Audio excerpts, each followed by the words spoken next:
CA inter की हमारी exam से मई 25 में, और हम हर जगह से हार गए। हमें ऐसा लग रहा है कि हम मन से हार गए हैं, पढ़ाई से हार गए हैं। मतलब हमने सब कुछ, मतलब जो जो हो सकता था हमने सब कुछ ट्राई कर लिया है, हर तरीके के टारगेट्स बना लिए हैं। हमने बोथ ग्रुप्स का फॉर्म भरा था, हम सिंगल ग्रुप पे ऑलरेडी शिफ्ट हो चुके हैं, बट स्टिल हमें ऐसा लग रहा है कि अभी भी कुछ भी चीजें हमारे अकॉर्डिंगली वर्क नहीं कर रही है। मतलब कुछ भी पढ़ाई नहीं होती पूरे दिन में। ऐसा लगता है कि यार टारगेट करा हुआ था 10 to 12 आवर्स की पढ़ाई, बट 2 to 3 आवर्स की भी इफेक्टिव पढ़ाई नहीं हो पा रही है। और अब ऐसी फीलिंग आ रही है ना कि यार नहीं हो पाएगा शायद क्लियर। वो जो सोचा था ना कि लास्ट अटेम्प्ट होगा अभी ये मई 25 में हमारा, वो नहीं हो पाएगा। और ये सामने हमें दिख रहा है प्रैक्टिकल सिचुएशन।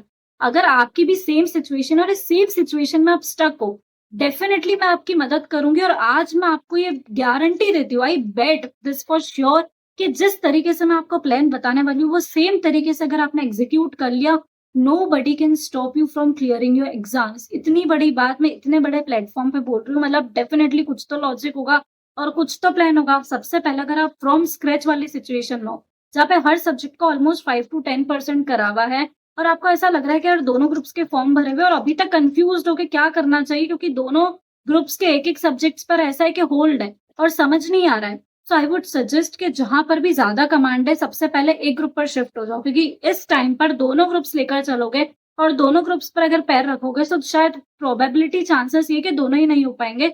सो एक ग्रुप पर शिफ्ट हो जाओ, और मैं इस चीज की गारंटी देती हूँ कि वो एक ग्रुप में आपका हाथ पकड़ के बिल्कुल आपके साथ उस ग्रुप को क्लियर करवा दूंगी। अब कैसे? नियरली हम ये माने कि हमको बहुत एफर्ट्स तो लगाने पड़ेंगे। ये हमने सोच रखा है कि हम 12 to 14 आवर्स की पढ़ाई करनी पड़ेगी। सो क्या आप उस चीज के लिए रेडी हो? सबसे पहली बात, अगर आप नहीं हो ना तो नहीं हो पाएगा फिर तो अभी ये वीडियो स्टॉप कर चल जाओ। लेकिन अगर आप रेडी हो इस चीज के लिए कि हम 12 to 14 आवर्स पढ़ेंगे, आप बस बता दो कि कैसे पढ़ना है, कैसे प्लान करना है अपने दिन को। सो इस प्लान को आप आगे सुनो।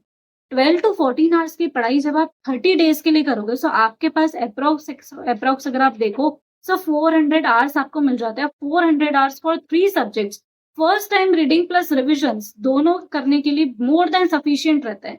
सो 400 आवर्स को अगर आप 3 मंथ्स में स्ट्रेच करके पढ़ोगे, वो दिन की 3-4 घंटे पढ़ाई आप करो, या फिर अगर उसको 1 मंथ में करना है तो दिन की 12 से 14 घंटे पढ़ाई करो। सो अभी आप ये सोच के चलो कि हमारे हाथ से कुछ भी नहीं गया, बस जो एफर्ट्स है ना वो अभी हमको डबल करने पड़ेंगे। अब ये 12 से 14 घंटे की पढ़ाई कैसे होती है? हो जाती है, अगर मन में डेडिकेशन हो ना तो हो जाती है। मैं ये बोलूंगी कि सोना भी सैक्रिफाइस कर देना, 8 घंटे की जगह 6 घंटे सो जाना। अभी जो अपना खाना है ना, वो भी मैं एक टाइम पर, मेरी भी सेम सिचुएशन थी, क्योंकि सो खाना खाते खाते वक्त भी मैं पढ़ाई करती रहती थी, वो वाली सिचुएशन आ गई थी मेरी। सो मेरे को ऐसा लगता था कि यार मेरे को सोने से ज्यादा, खाने में वो एंजॉयमेंट से ज्यादा, हर चीज से ज्यादा पढ़ाई में सेटिस्फेक्शन मिलने लग गया था, क्योंकि वो करके मुझे अल्टीमेटली ऐसे सुकून की नींद आती थी रात में। बाकी मैं जितना भी टाइम वेस्ट कर लूँ, वो अल्टीमेटली मुझे कोई सुकून नहीं दे रहा था, कोई हैप्पीनेस मिल नहीं रही थी वहाँ से। सो मैंने 12 से 14 घंटे की पढ़ाई करी और वो हो सकती है। सो लास्ट के 1 मंथ में अगर पढ़ना है, सो इतना टाइम तो डेडिकेट करना पड़ेगा। अब कैसे क्या प्लान करना है? देखो 30 डेज़ है ना, सो 20 डेज़ हम देंगे फर्स्ट रीडिंग को, और लास्ट के जो 10 डेज़ है वो हम देंगे सेकंड रीडिंग को, मतलब रिविजन्स को बेसिकली। अब हमारे पास मान कर चलो कि 4 से 5 दिन तो मार्च के बचे, और 25th तक हमारे पास अप्रैल तक का टाइम है। क्योंकि उसके बाद से तो फिर हमको अकाउंट्स के लिए फुल टाइम प्रिपरेशन शुरू करनी पड़ेगी। सिर्फ 25 डेज अप्रैल के और 4 to 5 डेज हमारे पास मार्च के। इसका मतलब बेयरली हमारे पास 30 डेज बाकी है। अब 25th या फिर 26 मार्च, जहां से भी आप स्टार्ट कर रहे हो, वहां से लेकर 5 अप्रैल तक का टाइम हमको एक सब्जेक्ट को देना है, और 6 अप्रैल से लेकर 15 अप्रैल तक का टाइम हमको दूसरे सब्जेक्ट को देना है। और बाकी एक सब्जेक्ट जो कि लॉ, अगर आप फर्स्ट ग्रुप के लिए अटेम्प्ट कर रहे हो, सो लॉ आपका डेली बेसिस पर चलेगा 25th से लेकर 15th तक। और अगर आप अटेम्प्ट कर रहे हो सेकंड ग्रुप के लिए, सो आपको ऑडिट जो है वो डेली बेसिस पर कंटिन्यू करना है, अगेन 15 अप्रैल तक। अब यहाँ पर आप जो टाइम दोगे वो 4 आवर्स का होगा। मतलब आपका दिन का प्रपोर्शन क्या हो गया कि अगर हम डेली बेसिस पर 12 to 14 आवर्स की पढ़ाई कर रहे हैं, तो हम 4 आवर्स दे रहे हैं वो वाले सब्जेक्ट को जो कि डेली बेसिस पर चल रहा है।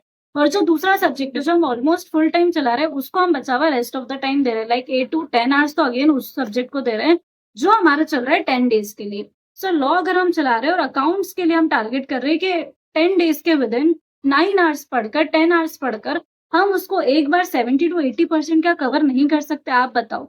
सो क्या 100 आवर्स का टाइम आपको मिल रहा है, सो क्या वो सफिशिएंट नहीं है किसी एक सब्जेक्ट को क्लियर करने के लिए? डेफिनेटली है, आराम से क्लियर होता है। अगर आपको पूरा 100% सिलेबस कवर करना हो ना तब भी होता है, बट हम तो टारगेट कर रहे हैं कि सिर्फ हम 80% कोर्स को ही करेंगे। सो 20% जो आप छोड़ के जा रहे हो वो बिल्कुल कंप्लीटली छोड़कर चल जाओ, लेकिन जो 80% करके जा रहे हो उसको श्योर शॉट इस तरीके से करो कि वो डेफिनेटली आपको फिर नंबर ला कर देगा। अब इसके विदिन हमको कैसे प्लान करना है? सो 8 टू 10 डेज के विदिन जब हमको एक सब्जेक्ट प्लान करना पड़ता है, तो हमको बहुत स्मार्टली पढ़ाई करनी पड़ती है कि कौन से चैप्टर्स को छोड़ना है। जैसे कि एडवांस अकाउंट्स में मैं हमेशा बोलती हूँ कि अमाल्गमेशन और कंसोलिडेशन का कंफर्म क्वेश्चन आता है, सो अमाल्गमेशन छोड़ दो और उसकी जगह जितना टाइम उसमें लगाया उतना टाइम जो है वो छोटे-छोटे एज को दे दो। तो इंस्टेड वो हमको ज़्यादा नंबर ला कर देता है। इसी तरह से बाकी सारे सब्जेक्ट की स्ट्रेटेजीज जो है, जैसे कि लॉ में हम बोले, सो अदर लॉज पर कमांड बना लो, FEMA, LLP, interpretation statute, general clauses act, ये डायरेक्टली नंबर ला कर देंगे। जो कंपनीज एक्ट वाले चैप्टर्स रहते हैं, 4th चैप्टर जैसे बहुत बड़ा पड़ता है, 7th चैप्टर बहुत बड़ा पड़ता है, तो यहाँ से 1-2 चैप्टर छोड़ दो और उसकी जगह दूसरा चैप्टर्स कर लो, डिविडेंड वगैरह जैसे इनकॉर्पोरेशन, प्रोस्पेक्टस, बड़े चैप्टर्स है बट अगेन नंबर ला कर देते हैं और ईजी है। सो ऐसे चैप्टर्स को करोगे तो ज्यादा अच्छे से नंबर मिलेंगे। फिर भी अगर आप चाहते हो कि आपको कोई ऐसे पूरा डे वाइज प्लानिंग दे दे कि कौन से चैप्टर्स कैसे करना है, आपकी प्लानिंग और अच्छे से सेट करने में आपकी मदद करे, सो आप मुझसे कनेक्ट कर सकते हो। सो आपको लिंक जो है वो डिस्क्रिप्शन में मिल जाएगी। सो आप मेरे साथ जुड़ सकते हो। मैं आपको आपका हाथ पकड़ के लाइक डेफिनेटली खुद आपसे कनेक्ट करके आपको एक ग्रुप कैसे भी करके क्लियर करवा के रहूंगी और हम पूरा ट्राई करेंगे कि हम अपना टाइम वेस्ट ना करें, उस गिल्ट में ना रहे, उस रिग्रेट में ना रहे कि यार अभी तक कुछ भी नहीं होगा। क्योंकि सिर्फ 2 ऑप्शंस अभी है ना, या तो वो सोचते रहो कि अगर अभी तक नहीं हुआ है तो नेक्स्ट अटेम्प्ट के लिए ट्राई करेंगे, या फिर अभी जितना टाइम बाकी है उसमें अपना 100% देकर कैसे भी कर वो ग्रुप क्लियर करने का ट्राई करो। क्योंकि अब सच्चाई ये है कि अभी जो एग्जाम्स होने लग गई है हमारी एवरी 4 मंथ में, उसका रिजल्ट आएगा 1 से 2 महीने बाद। तो आपके पास हर बार कम से कम सिर्फ 1 या 2 महीने ही बचेंगे ले देकर।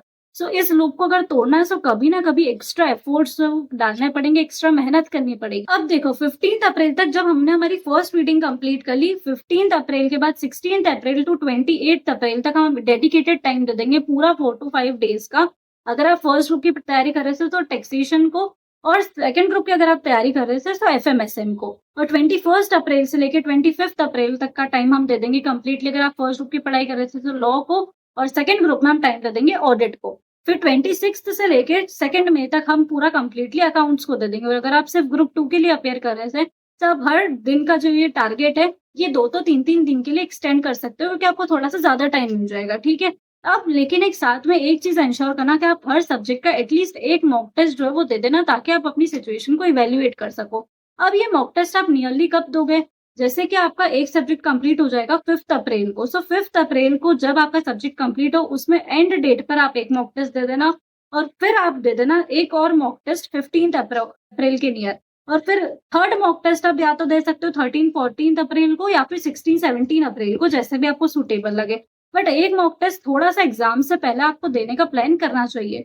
अब हमारे जो नोट्स है ना वो भी बहुत कंसाइज होने चाहिए, तभी हम पढ़ाई जो है वो अच्छे से कर सकेंगे। अगर आप 10 जगह से पढ़ाई कर रहे हो कि इसके रिवीजन वीडियोस देख लिए, इसके नोट्स देख लिए, आईसीए मटेरियल भी रख लिया साथ में, कुछ इंपॉर्टेंट टॉपिक्स रेफर कर रहे हैं, किसी और का एबीसी एनालिसिस भी पढ़ा हुआ है साथ में, और हर चीज कंबाइन कर पढ़ रहे हो ना, बहुत कंफ्यूजिंग हो जाएगा। सो बहुत सिलेक्टेड अप्रोच रखो कि प्रैक्टिकल सब्जेक्ट है, सो रिवीजन वीडियोस देखना है किसी एक फैकल्टी की अगर होगा, सो हम जिस फैकल्टी से हमारे लेक्चर्स लिए तो उन्हीं के रिवीजन वीडियोस देख लिया, और फिर हमारे आईसीए मटेरियल के जितने भी क्वेश्चन है वो मोर देन सफिशिएंट है, सिर्फ और सिर्फ उतना कर लिया। अगर कोई थ्योरी सब्जेक्ट कर रहे हो तो रिवीजन वीडियोस देख लिया, और उन्हीं फिर फैकल्टी की बुक से नोट्स से जो है वो पढ़ लिया, और उन्हीं के सेम क्वेश्चन बैंक से कुछ क्वेश्चन जो है वो रेफर कर लिए। तो ये जब इतनी सिंपल स्ट्रेटेजी रखोगे तो पढ़ना बहुत सिंपल हो जाएगा। और अभी गिव अप करने का टाइम बिल्कुल भी नहीं है। अगर आप सोच रहे थे कि यार अब अगली बार दे देंगे, तो अगली बार कभी भी नहीं आएगा। जो है वो इसी अटेम्प्ट में, आपका डर आपको ये इंस्टिगेट कर रहा है कि यार अगली बार दे दे, बट नेक्स्ट अटेम्प्ट कभी एग्जिस्ट नहीं करता। जो अटेम्प्ट है वो हमारा अटेम्प्ट है,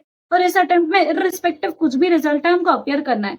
मैं तो ये बोलती हूँ कि इवन 10 डेज पहले भी अगर कोई मेरे पास आता है कि यार ये सिचुएशन है, तो मैं बोलती हूँ अभी भी गिव अप मत करो। कुछ भी नहीं हुआ ना, सो एटलीस्ट एक सब्जेक्ट का जो आपको सबसे ज्यादा होल्ड हो, जो इजी लगे, उसके लिए एग्जामिशन की तैयारी कर लो। सो गिव अप करने वाली सिचुएशन तो कभी भी नहीं आनी चाहिए। हर समय हर टाइम पर कोई ना कोई बेस्ट प्लान जो है एग्जिस्ट करता है, उस सिचुएशन के अकॉर्डिंग जो भी आपकी है, और उस प्लान के अकॉर्डिंग हमको एग्जीक्यूट करना चाहिए और एग्जाम्स के लिए अपियर करना चाहिए। क्योंकि आज की वीडियो अगर आपको पसंद आई तो वीडियो को लाइक करना ना भूले, चैनल को सब्सक्राइब करना ना भूले। So thank you so much for watching, bye.